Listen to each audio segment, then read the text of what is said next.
Bonjour à tous et bienvenue sur Clubic. Bonjour Lionel. Bonjour. Alors Lionel Paris, directeur marketing chez Netgear Europe. On va parler ensemble dans cette vidéo des solutions pour améliorer la portée de son réseau Wi-Fi à la maison. Parce que c'est vrai qu'on a tous cette problématique. On a une box à la maison. Elle n'est pas forcément située à l'endroit le plus stratégique, le plus central par rapport à son lieu d'habitation.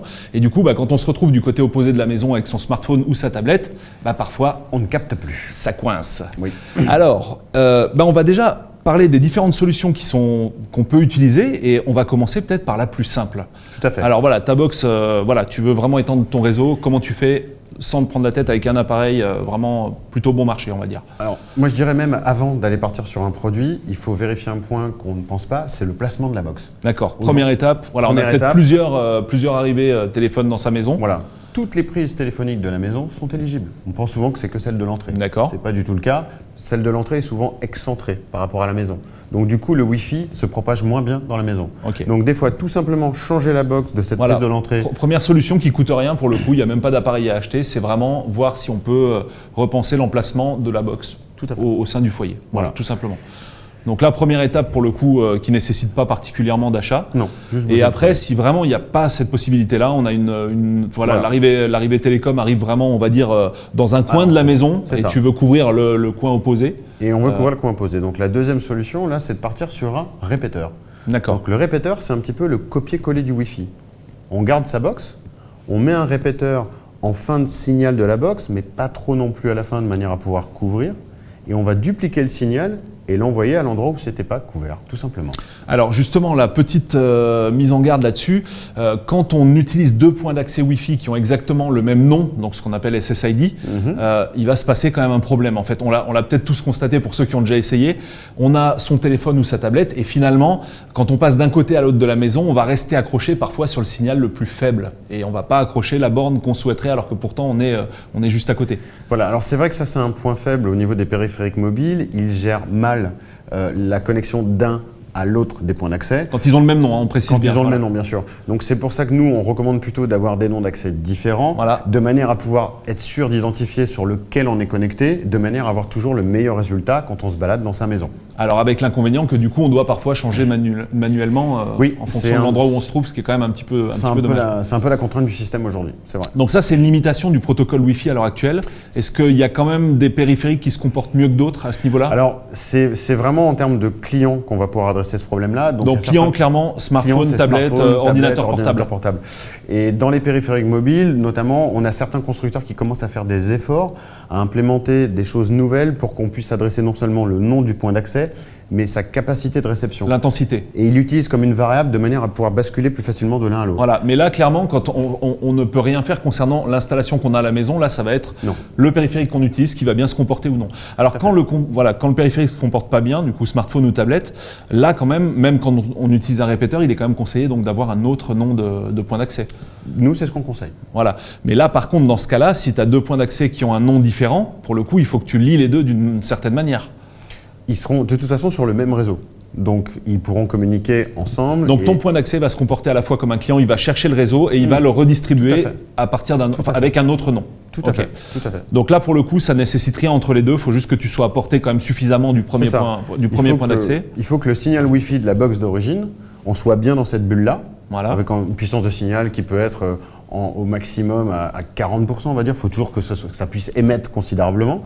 Et ensuite, on le met au milieu et on recrée finalement une deuxième bulle pour étendre la couverture du premier. Qui va avoir un autre nom que la première, comme on vient de le dire, si l'appareil ne se comporte pas comme il faut. Donc ça, c'est, on va dire, la deuxième étape. Par rapport au déplacement de la box, on va compter ça comme une étape. Alors ensuite, imaginons que ça te suffise plus. Ça suffit pas. Alors ça peut pas suffire pour deux raisons. La première, c'est que… Si tu sors de la bulle, par exemple. Je sors de la bulle. C'est-à-dire que de toute façon, même malgré le répéteur, je vais toujours pas assez loin. Ça peut être un premier cas de figure. Le deuxième cas de figure, si la box est trop ancienne, finalement, le point de départ du Wi-Fi n'est pas assez bon. Par exemple, du N300, qui est vraiment l'ancienne norme. Aujourd'hui, la norme actuelle, c'est le AC. On va créer un goulot d'étranglement. C'est-à-dire que le répéteur va couvrir, mais finalement, le trafic, quand il va arriver au niveau du Wi-Fi de la box, ça passe plus. Il a beau être plus performant que le Wi-Fi de la box, on reste toujours limité par ça. Lui sera meilleur, mais finalement, le goulot d'étranglement, il va rester ici. D'accord. Donc là, ce qu'on préconise dans ce cas-là, c'est toujours d'utiliser le même produit, le même répéteur, mais finalement, on va le transformer en point d'accès. Donc on va utiliser le port réseau qui est dans le répéteur. On va le connecter juste avec un câble Ethernet très simplement en direct finalement sur la box. On va utiliser le bouton qui permet de couper le Wi-Fi sur la box. Et du coup, le point de départ du Wi-Fi, ça sera maintenant. D'accord, là voilà, ok, on remplace carrément la... Voilà. Bon, voilà. Donc là, il n'y a pas un deuxième point d'accès, c'est vraiment, ça devient exclusif, quoi.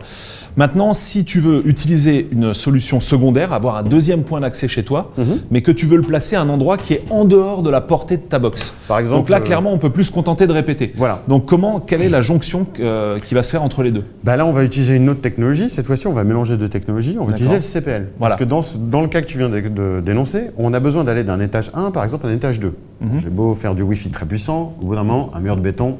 Voilà, imagine que Wi-Fi on passera pas, ou alors c'est trop loin. Donc là, on utilise donc le CPL pour aller de l'étage 1 à l'étage 2. Et dans le deuxième boîtier, on en a un ici, on en a un là. On intègre les deux technologies. On a le CPL et on a à la fois le Wi-Fi. Voilà, qu'on rappelle bien, le CPL, c'est on va faire passer son réseau dans ses câbles électriques. C'est ça.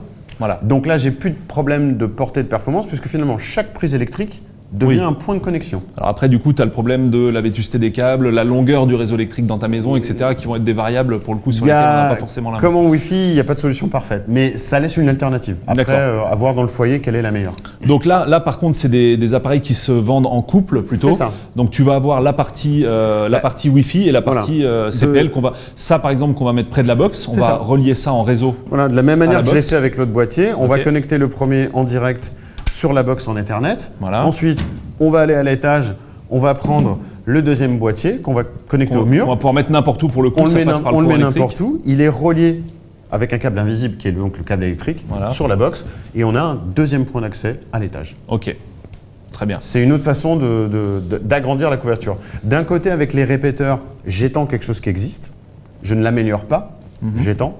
Ici, je recrée un deuxième point d'accès. D'accord. Alors un petit mot peut-être pour faire profiter de ton expérience à nos lecteurs concernant le CPL. Là, quand on est en maison, en fonction des endroits où ça marche bien et pas bien, qu'est-ce que tu pourrais en dire toi en fait? Je sais pas, à partir de 180 mètres carrés de maison, là les fils sont trop longs, on a trop de déperdition, enfin quelle est pour toi la... Je dirais aujourd'hui, j'essaierai de faire fonctionner le Wi-Fi de la meilleure manière qui soit. J'essaierai toujours de régler le problème à la base, c'est-à-dire à la box. Ou en changeant ce qu'on a comme Wi-Fi à l'intérieur de la box en mettant un répéteur. J'essaierai d'améliorer ce Wi-Fi qui est le point de départ. Sans passer par le CPL. Enfin, le CPL pour toi, c'est vraiment l'étape si on ne peut plus rien faire. Voilà, c'est ça. Parce qu'en termes de budget aussi, on n'a pas les mêmes prix en termes des produits et les mêmes normes. Ici, j'ai un couple, c'est forcément plus cher. Là, j'en ai qu'un. C'est ce que j'essaierai de fixer et on a besoin du Wi-Fi. Tous les périphériques mobiles sont en Wi-Fi. Donc on n'a pas le choix. Donc le Wi-Fi est le premier point que j'essaierai de résoudre. Ensuite, j'essaierai de regarder mon installation et en me disant, voilà, je peux séparer mes périphériques. C'est-à-dire tout ce qui est audio-vidéo, qui a un port réseau, ça par définition, je le mettrai en CPL. Pourquoi? Parce que je sais que c'est plus simple et c'est quelque part, c'est une garantie. Donc une télé à l'étage, je la relie en filaire via le CPL. Je l'isole de mon trafic Wi-Fi. Alors que je garde le Wi-Fi pour mes périphériques mobiles. Alors ensuite, le Wi-Fi, je le fais à la box, en répéteur, en point d'accès, ou même avec ce produit-là. Et au niveau de ton savoir un peu empirique comme ça sur le CPL, là, tu dirais que par rapport aux performances, il faut essayer peut-être à différents endroits de sa maison. Il peut y avoir vraiment des grosses variations. Il y aura des variations en CPL en fonction de comment le câblage électrique a été effectué. Donc tu peux avoir des variations importantes, on va dire, d'une pièce à l'autre. Ah oui, complètement. Si ton câblage électrique est de point à point, c'est-à-dire si chaque prise électrique ne redescend pas au transfo et en fait n'est qu'un lien d'une prise électrique à l'autre, quand tu es en bout de chaîne, en parallèle, forcément le câble est très long et tu as la perte le long, donc forcément le débit sera moindre. D'accord, donc là on peut pour le coup, si ça marche pas très bien, essayer éventuellement dans une autre pièce ou quoi, ça peut toujours régler le souci. Et un autre point qui est intéressant pour le CPL, parce qu'on en parle, la norme vient d'évoluer et pour la première fois maintenant, ça passe par le fil de terre, non? On utilise la terre comme un canal de transmission supplémentaire. Alors que d'origine un produit CPL n'a pas besoin d'avoir la terre. En fait, maintenant, on voit sur les 1200 plus, là, que ce soit des maintenant, on utilise la terre de manière active pour être un canal supplémentaire de signal, pour améliorer le débit, améliorer la portée à l'intérieur d'une maison. Ok, donc là, on a passé un petit peu en revue toutes les solutions.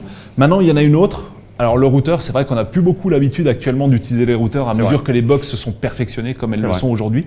Mais ça peut encore être finalement une solution. Parce qu'il y avait, bon, tu disais qu'on pouvait relier le point d'accès directement à sa box. Maintenant, j'imagine que si tu désactives le Wi-Fi de ta box et que tu le remplaces carrément par un routeur, là c'est encore autre chose. Là, c'est encore je dirais que c'est un step au-dessus, puisque sur ce genre de produits qui sont aujourd'hui très puissants, on a des processeurs dual-core à plus d'1,7 GHz, on a 512 MB de RAM. C'est des machines, c'est la puissance équivalente d'un ordinateur portable d'il y a 2 ans ou 3 ans. Donc, on a un Wi-Fi qui va être extrêmement puissant, on a des antennes externes, on est à la nouvelle norme Wi-Fi 802.11ac Wave 2. Donc on a plus de débit, plus de capacité.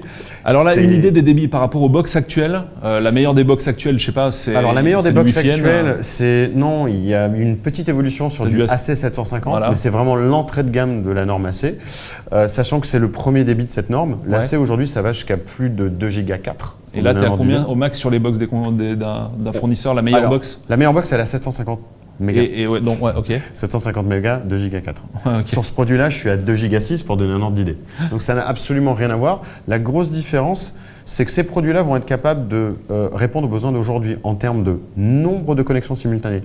Le challenge, c'est pas trop de se dire j'ai 2 Go 6, c'est super, je vais très vite. Non, c'est combien de périphériques en simultané je vais arriver à délivré en bande passante et en connectivité. D'accord, et puis j'imagine que la portée aussi, elle est Et la portée est transformée complètement. Donc c'est une alternative qui n'est pas très connue en France à cause du marché des box, mais c'est tout à fait possible de relier un routeur. Et là, clairement, puisqu'on parlait du problème, les problèmes que peuvent poser le fait d'avoir 2 points d'accès chez soi, de devoir manuellement, depuis ton téléphone, basculer de l'un à l'autre, là, pour le coup, comme tu disais tout à l'heure, si tu t'attaques au problème à la source, bah, du coup, là, tu te retrouves avec un seul point d'accès qui va vraiment couvrir, pour le coup, peut-être l'intégralité de ta maison, et ça règle ce problème-là. Alors, par contre, en termes de tarifs, ce sera peut-être pas pareil entre le routeur et le couple CPL.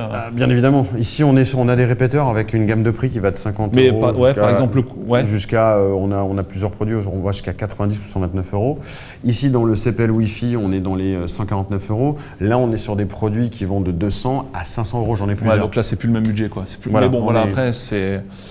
On résout 3 problèmes. On a aussi un switch intégré, on a des ports USB, ça fait encore beaucoup plus. Ok, très bien. On a fait un petit peu le tour de la question pour toi sur toutes les possibilités pour améliorer son réseau Wi-Fi, soit améliorer la qualité du réseau, donc la bande passante, soit améliorer aussi tout simplement sa portée. Voilà, quand on est dans une maison grande, enfin de grande taille. Même, c'est une problématique à partir du moment où on a beaucoup de périphériques et quand on commence à faire du streaming, on aura le problème. Là, il faut du débit, quoi. Il faut du débit. Ok, merci Lionel pour toutes ces précisions et puis on se retrouve dans une prochaine vidéo. À bientôt.